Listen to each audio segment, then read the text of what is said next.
दोस्तों welcome back to my YouTube channel. दोस्तों बात करेंगे हम बीपीएससी टीआरई 3.0 शिक्षक भर्ती 2024 के संबंध में। साथियों आज की इस वीडियो में हम लोग बात करने वाले हैं टीआरई 3.0 को लेकर के। यहाँ पे बात करेंगे हम लोग री अपलोड डॉक्यूमेंट्स को लेकर के, क्योंकि आप सभी के लगातार कमेंट्स आ रहे हैं कि आखिर यहाँ पे जो री अपलोड डॉक्यूमेंट्स हैं और री काउंसलिंग है ये कब तक यहाँ पे कराई जाएगी, क्योंकि काफ़ी कैंडिडेट की काउंसलिंग छूटा हुआ है, अन्य कारणों से जो है उनकी काउंसलिंग नहीं कराई गई। और अगर बात करें यहाँ पे जो डाउटफुल कैंडिडेट हैं वो भी कहीं ना कहीं परेशान हैं। तो आज के इस वीडियो में कई सारे महत्वपूर्ण अपडेट आपको देने वाले हैं, जिसमें री अपलोड को लेकर के, री काउंसलिंग को लेकर के, और जिनका जिला आवंटन नहीं किया गया है उसको लेकर के बात करेंगे। एक नई अपडेट है, री काउंसलिंग जिलावार आपकी लिस्ट भी जारी की गई है, उसको लेकर के भी यहाँ ज्वाइनिंग डेट को लेकर के बात करेंगे, क्योंकि कई सारे डेट जो है देखने को मिल रहे हैं। आखिरकार ज्वाइनिंग कब तक आपकी कराई जाएगी और ट्रेनिंग कब तक होगी उसको लेकर के भी यहाँ पे हम लोग देखने वाले हैं। टीआरई 3 हजारों फर्जी शिक्षक जाएगी नौकरी, तो इसमें भी कई सारे महत्वपूर्ण अपडेट आपको देखने को मिलेंगे। जो कैंडिडेट यहाँ पे सिलेक्ट हैं, चाहे वो पीआरटी के हों 6 to 8, 9 to 10 या 11 to 12, एक एक करके हम लोग बात करते हैं। पहले री अपलोड डॉक्यूमेंट्स को लेकर के बात करेंगे। जैसा कि आप स्क्रीन पे देख पा रहे हैं कि री अपलोड डॉक्यूमेंट 20 फरवरी से, साथियों जैसा कि आप स्क्रीन पे देख पा रहे हैं कि 20 फरवरी के बाद से टीआरई 3 की री काउंसलिंग भी शुरू हो सकती है। ठीक है, अब ये देखिए एक संभावित तिथि है जो आपको बताया गया कि 20 फरवरी से, ठीक है, ये हो गया। और इसमें जो डाउटफुल है, ठीक है, अब इसमें डाउटफुल और छूटे हुए कैंडिडेट्स को मौका मिलेगा। साथ ही गलत डॉक्यूमेंट्स वाले भी सही दस्तावेज यहाँ पे अपलोड कर सकेंगे। अब बहुत सारे कैंडिडेट का कमेंट्स ये भी आ रहा था कि हमने जो है डॉक्यूमेंट को तो अपलोड किया है, ठीक है, लेकिन डॉक्यूमेंट हमारे गलत हैं, फिर भी वहाँ पे फाउंड करेक्टेड लिख करके आ गया है और हमारी काउंसलिंग जो है सफलतापूर्वक हो चुकी है। लेकिन आपसे हम बताना चाहेंगे एक बार और, यहाँ पे अगर आपका यहाँ पे फाउंड करेक्ट लिख करके आ गया है और आपको पता है कि हमारे डॉक्यूमेंट्स जो है वो गलत अपलोड हो गए हैं, फिर भी यहाँ पे जो है फाउंड करेक्ट लिख करके आ रहा है, तो जब भी यहाँ पे आपको री अपलोड का मौका दिया जाएगा, ठीक है, तो आप जरूर री अपलोड अपना करिएगा। यानी कि जो सही दस्तावेज है आपके हैं वो उसको जरूर वहाँ पे आप री अपलोड कर दीजिएगा। उससे क्या होगा कि आगे चल करके आपको कोई दिक्कत नहीं होगी। अगर इस समय आपको मौका दिया जाता है तो आपको जरूर करना पड़ेगा, अन्यथा आगे आपको दिक्कत हो सकती है। वैसे आप तो देख ही रहे हैं कि लगातार नोटिस भी जारी की जा रही है। जो आपकी पुरानी भर्तियां हुई हैं, जैसे टीआरई 1 की भर्ती हुई, टीआरई 2.0 की भर्ती हुई है, इन दोनों भर्तियों में लगातार नोटिस जारी की जा रही है। अभी भी नोटिस आपकी जारी की जा रही है और हजारों शिक्षकों को जो है बाहर किया जा रहा है। तो उससे क्या होगा कि आप जो है सुरक्षित रहेंगे अगर आप ये काम कर लेंगे। तो हम लोग बात कर रहे थे यहाँ पे री अपलोड को लेकर के बात करें। देखिए यहाँ पे री अपलोड को लेकर के अगर बात करें हम लोग, तो देखिए यहाँ पे दिया गया है कि बीपीएससी सुधार के लिए पोर्टल खोलेगा, और ये पोर्टल आपका खुलेगा कब, वो 20 से लगा करके यहाँ पे 28, ठीक है, यानी कि 20 फरवरी से 28 फरवरी तक री काउंसलिंग होगी। ये यहाँ पे डेट बताई गई है। लेकिन जो आपका री अपलोड वाला यहाँ पे अगर बात करें प्रक्रिया है, वो आपका यहाँ पे 20 तारीख से स्टार्ट होगा, ठीक है। जैसे कि री काउंसलिंग को लेकर के बात की गई है आपकी, वो काउंसलिंग आपकी यहाँ पे अगर बात करें 20 से लगा करके 28 के बीच वो कराई जाएगी। तो ये कहीं ना कहीं सबसे महत्वपूर्ण जो है अपडेट है जो भी कैंडिडेट हैं। देखिए आप सभी के लगातार कमेंट्स आ रहे हैं, क्योंकि देखिए एग्जैक्ट डेट अभी किसी को पता नहीं है, सिर्फ एक अनुमानित डेट यहाँ पे जो है एक संभावित तिथि आपको बताई गई हैं कि 20 से लगा करके यहाँ पे अगर बात करें कोई भी अगर प्रक्रिया है, यानी कि री अपलोड हो गया, री काउंसलिंग हो गया, ये सभी जो है 20 तक जो है यहाँ पे देखने को मिलेंगे। इसके पहले एक अपडेट आपको और भी देखने को मिली थी, जिसमें आपको बताया गया था कि हेड मास्टर और हेड टीचर की जो सक्षमता और टीआरई 3 की होगी री काउंसलिंग, शिक्षा विभाग कल शाम तक यहाँ पे जारी कर सकता है। और आपको पता है कि हेड टीचर और हेड मास्टर की री काउंसलिंग जो है वहाँ पे 16 से 11 फरवरी के बीच संपन्न हो सकती है, ठीक है। जैसा कि आपको नोटिस भी आपकी जारी कर दी गई है कि हेड मास्टर के लिए बात करें अगर हम, ठीक है, और यहाँ पे हेड टीचर की अगर बात करें तो शेड्यूल आपका जारी कर दिया गया है। और 10 तारीख से यहाँ पे काउंसलिंग है। हेड मास्टर की आपको पता है कि वहाँ पे दिया गया है कि 11 तारीख से। तो ऐसे धीरे धीरे करके देखिए यहाँ पे हेड मास्टर और हेड टीचर की आपकी दोनों की हो चुकी, ठीक है, यहाँ पे मतलब कि काउंसलिंग कराई जाएगी, री काउंसलिंग। इसी प्रकार से आप जो टीआरई 3.0 वाले कैंडिडेट हैं उनकी भी डेट जैसे बताई गई है कि 20 तक, ठीक है।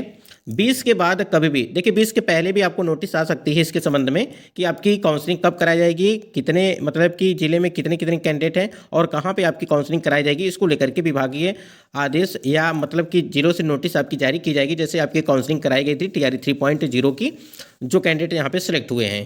तो उसको लेकर के आपको बिल्कुल चिंता नहीं करना है, क्योंकि नोटिस आपको जारी की जाएगी। जिनका भी काउंसलिंग नहीं कराया गया है, किसी कारणवश छूट गया है या जो भी चीज़ें हैं, वो आप अपना जरूर काउंसलिंग करवा दें। अब देखिए, लगातार ये भी आप सभी लोगों के द्वारा पूछा जा रहा है कि अगर बात करें हम लोग गेस्ट टीचर को लेकर के, जैसा कि आपको पता है कि जो गेस्ट टीचर है इसको लेकर के अगर बात करें हम लोग, ये भी प्रक्रिया कहीं ना कहीं चल रही है। और जो 6 सब्जेक्ट का यानी कि जो पीजीटी के 6 विषयों का भी जिला आवंटन कार्य यहाँ पे पूरा किया जाएगा। और जैसे अगर यहाँ पे सबसे महत्वपूर्ण चीज़ बताया आपको कि जो ब्लैंक वाले कैंडिडेट हैं, यानी कि ब्लैंक जिनका जो है यहाँ पे डिस्ट्रिक्ट अलॉटमेंट नहीं किया गया है, आपको पता होगा कि रोल नंबर यहाँ पे दिया गया था, ठीक है, रोल नंबर दिया गया था, लेकिन आपका जो डिस्ट्रिक्ट था वहाँ पे वो ब्लैंक था।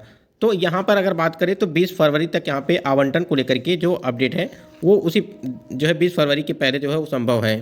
अब ये 20 तारीख, देखिए 1 दिन 2 दिन आपको इधर उधर हो सकता है। फिलहाल 20 तारीख का इंतज़ार हम लोग को करना पड़ेगा थोड़ा बहुत, क्योंकि आपको पता है कि हम लोग पूरे लगभग 1 साल तक मतलब कि हो गया टीआरई 3.0 की भर्ती को नोटिफिकेशन निकले। 7 फरवरी को ही पूरा 1 साल हो गया और अभी तक भर्ती प्रक्रिया यहाँ पे कंप्लीट नहीं हो पाई है कहीं ना कहीं। यहाँ देखिए, आप लोगों को यहाँ पे एक नोटिस भी जारी की गई है 6 फरवरी 2025 को। और जो आपकी अगर बात करें प्रधान शिक्षक की तृतीय चरण की जो काउंसलिंग है, यानी कि आपको बता दें कि रीकाउंसलिंग को लेकर के बात की गई है। और इसमें यही चीज़ बताया गया है कि इस प्रकार से जो 1329 अभ्यर्थियों की काउंसलिंग अपूर्ण रही है, ठीक है, और 938 अभ्यर्थी दोनों चरणों की काउंसलिंग में अनुपस्थित रहे हैं। सुलभ प्रसंग इन अभ्यर्थियों की जिलावार विवरण जो है संलग्न है। और इन 1300 अगर बात करें 1329 जो कैंडिडेट हैं, इनके लिए जो है दिनांक 10 फरवरी 2025 को तृतीय चरण की काउंसलिंग निर्धारित की गई है। ये आपको बता दें कि यहाँ पे देखिए प्रधान शिक्षक को लेकर के बात की गई है, ठीक है, तो जिनका भी छूटा होगा वो अपना काउंसलिंग करा लेंगे। उसके बाद यहाँ पे एक अपडेट और देखने को मिली, जो NIOS डिलेट वाले कैंडिडेट हैं, TRE 1.0 भर्ती को लेकर के बात की गई है। और यहाँ पे आपके पूरा का परीक्षा फल के अंतर्गत औपबंधिक रूप से सफल घोषित अभ्यर्थियों के प्रशैक्षणिक पत्र का सत्यापन किया जाना है, यानी कि डॉक्यूमेंट वेरिफिकेशन को लेकर के बात की जा रही है। और इसमें जितने भी कैंडिडेट सफल हुए थे उनकी काउंसलिंग अगर बात करें तो 10 फरवरी 2025 को 10 बजे से आपका यहाँ पे कराया जाएगा डॉक्टर मदन मोहन झा स्मृति सभागार में, शिक्षा विभाग, न्यू सचिवालय, विकास भवन, बेली रोड, पटना में। ससमय निम्न दस्तावेजों के साथ उपस्थित होना सुनिश्चित करें, ठीक है। तो ये है जो NIOS जो कैंडिडेट यहाँ पे अगर बात करें, आप देख पा रहेंगे कि training in service training diploma DLED धारण करने वाले अभ्यर्थियों की पात्रता को मान्य किया गया था। देखिए, अब ये TRE 1 में मान्य किया गया। अब जो TRE 2.0 वाले कैंडिडेट हैं वो भी यहाँ पे मांग कर रहे हैं कि जो NIOS डिलेट वाले कैंडिडेट हैं उनको भी जो है यहाँ भर्ती में सम्मिलित किया जाए। जब आप TRE 1 में सम्मिलित कर रहे हैं तो TRE 2.0 को भर्ती में भी सम्मिलित करना पड़ेगा। और जो TRE 3 में थे कैंडिडेट हैं, 234 या 30 के आसपास कैंडिडेट हैं, उनको भी सम्मिलित करना पड़ेगा कहीं ना कहीं। देखिए, यहाँ पे नियुक्ति की प्रतीक्षा में NIOS डिलेट अभ्यर्थी TRE 2 में कट ऑफ से ज़्यादा अंक प्राप्त करने के बाद भी NIOS डिलेट अभ्यर्थी अपनी नियुक्ति की प्रतीक्षा कर रहे हैं। और शनिवार को विभिन्न जिलों के ऐसे अभ्यर्थियों ने शहर की सिटी पार्क बैठक की। अभ्यर्थियों ने कहा कि शिक्षा विभाग ने नियुक्ति की प्रक्रिया में तेजी लाने का आश्वासन दिया है और इस दौरान सभी अभ्यर्थियों से काउंसलिंग में मांगे जाने वाले कागजातों को दुरुस्त करने का आह्वान जो है किया गया है। अध्यक्षता करते हुए दीपक कुमार ने की, मौके पर प्रज्ञा, प्रिया, अभिषेक, ये सारे कैंडिडेट हैं, ठीक है। तो यहाँ पर भी देखिए, अब यहाँ पे जो NIOS डिलेट वाले कैंडिडेट हैं उनके लिए अच्छा मौका मिल गया है। अब जो TRE 3 में होंगे उनको भी कहीं ना कहीं मौका मिलेगा। बाकी यहाँ पे जितने भी कैंडिडेट हेड टीचर वाले हैं, ठीक है, यहाँ पे हेड टीचर वाले हैं, यानी कि number of candidate for the 3rd round head teacher counselling. आप देख लीजिए कि कहाँ पर कितने कितने कैंडिडेट हैं, किस जिले में कितने कितने कैंडिडेट हैं, एक नज़र यहाँ पर भी देख लीजिएगा।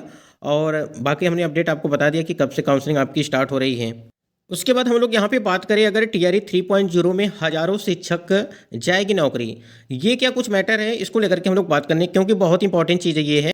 स्क्रीन पे आप देख पा रहेंगे कि फर्जी प्रमाण पत्र पर नौकरी का आरोप बर्खास्त, ठीक है। ये देखिए मैटर चल रहा है आपकी शिक्षक भर्ती को लेकर के जो भी हैं, यानी कि कैंडिडेट को बाहर किया जा रहा है। क्यों किया जा रहा है? क्योंकि उनके जो डॉक्यूमेंट है वो कंप्लीट नहीं है। कंप्लीट का मतलब ये कि क्राइटेरिया उनका जो है वो फुलफिल नहीं कर पाए हैं। इस वजह से जो है यहाँ पे आप देख पा रहेंगे कि सब कुछ दिया गया है कि इन दोनों शिक्षिकाओं का मैट्रिक और इंटरमीडिएट परीक्षाओं का शैक्षणिक प्रमाण पत्र the central board of higher education new Delhi का पाया गया, जिसे तत्काल प्रभाव से सेवा मुक्त कर दिया गया। बता दें कि यह जांच प्रक्रिया तब शुरू हुई जब तत्कालीन समय में दिनारा निवासी अमरनाथ पांडे ने इन दोनों शिक्षिकाओं के शैक्षणिक प्रमाण पत्र से संबंधित जांच के लिए मांग उठाते हुए विभाग को पत्र भेजा था। तो इसमें क्या है कि जो कैंडिडेट TRE 3.0 वाले हैं, ठीक है, अभी आप देखिएगा, देखिए ये गलती कहाँ पे हुआ है, ये गलती डॉक्यूमेंट वेरिफिकेशन में हो रही है। यानी कि अगर आप डॉक्यूमेंट वेरिफिकेशन कर रहे हैं तो आपको खुद पता होना चाहिए कि कहाँ पे क्या चीज़ें, क्या क्राइटेरिया है, क्या कुछ है। जैसे अभी आपने देखा कि सीटेट को लेकर के यहाँ पे जो है यानी कि 82 और यहाँ पे 82.5 नंबर को लेकर के यहाँ पे मामला फंसा हुआ था, जो कि अब यहाँ पे क्लियर हो गया है। तो जो भी यहाँ पे डॉक्यूमेंट वेरिफिकेशन कर रहे हैं, सबसे पहले तो उनको जानकारी होनी चाहिए सभी चीज़ों के बारे में, तभी जाकर के वो डॉक्यूमेंट वेरिफिकेशन कर पाएंगे। और आपने देखा होगा कि टीआरई 3.0 की भर्ती में हज़ारों कैंडिडेट ऐसे हैं जो डाउटफुल में हैं और बिल्कुल वो परेशान हैं इसी वजह की। और जो सचमुच में फर्जी हैं उनको तो कहीं ना कहीं बाहर तो किया ही जाएगा। और ये मैटर देखिए, जब तक आप नौकरी पीरियड में रहेंगे तब तक आपके जो है प्रमाण पत्रों की जो है जांच वो होती रहेगी। अगर आप फर्जी पाए गए तो कहीं ना कहीं आपको जो है बाहर कर दिया जाएगा और आपकी नियुक्ति यहाँ पे रद्द कर दी जाएगी। बाकी देखिए अलग अलग अपडेट आपको देखने को मिली थी। यहाँ पे देखिए सफलता के बाद भी नौकरी से हो सकते हैं वंचित, ये समस्या जो है देखने को मिल रही है। अभी आप देख रहे हैं कि कटिहार से एक नोटिस जारी की गई थी 4 जनवरी को, और इसमें टीआरई 2.0 को लेकर के था। और यहाँ पे देखिए क्या कुछ यहाँ पे विसंगतियाँ पाई गई थी आपकी कैंडिडेट को लेकर के। यहाँ पे जो 5 यहाँ पे कैंडिडेट हैं इनका पूरा डाटा दिया गया है कि क्या क्या कमियाँ हैं यहाँ पे देखिए। तो ये आपको 4 तारीख को एक नोटिस जारी की गई थी। इसी प्रकार से फिर यहाँ पे दूसरा कटिहार से एक लेटर जारी किया गया था, और यहाँ पे देखिए 8 कैंडिडेट को लेकर के यहाँ पे बात की गई थी। और ये जो है लेटर आपका 4 फरवरी 2025 को जारी किया गया है। और ये आपका मामला जो है टीआरई 1.0 और टीआरई 2.0 को लेकर के बताया जा रहा है, जिसमें आप देख पा रहे हैं कि पाई गई विसंगतियाँ, यानी कि जो सब्जेक्ट कॉम्बिनेशन है इसको लेकर के यहाँ पे स्नातक में पठित विषय अस्पष्ट है, एमए में पठित विषय जो है अस्पष्ट है, बीएड का प्रमाण पत्र अधूरा है और स्नातक में पठित विषय अस्पष्ट है। तो ये आप खुद ही देख पा रहेंगे। अगर देखिए अब कहने का मतलब ये है कि जो टीआरई 3.0 के कैंडिडेट की यहाँ पे अगर बात करें हम लोग, डॉक्यूमेंट वेरिफिकेशन तो हो ही गई है, लेकिन अभी ऐसे बहुत सारे कैंडिडेट होंगे जो उनका जो डॉक्यूमेंट तो गलत होगा और उनको जो फॉर्म करेक्ट करके दे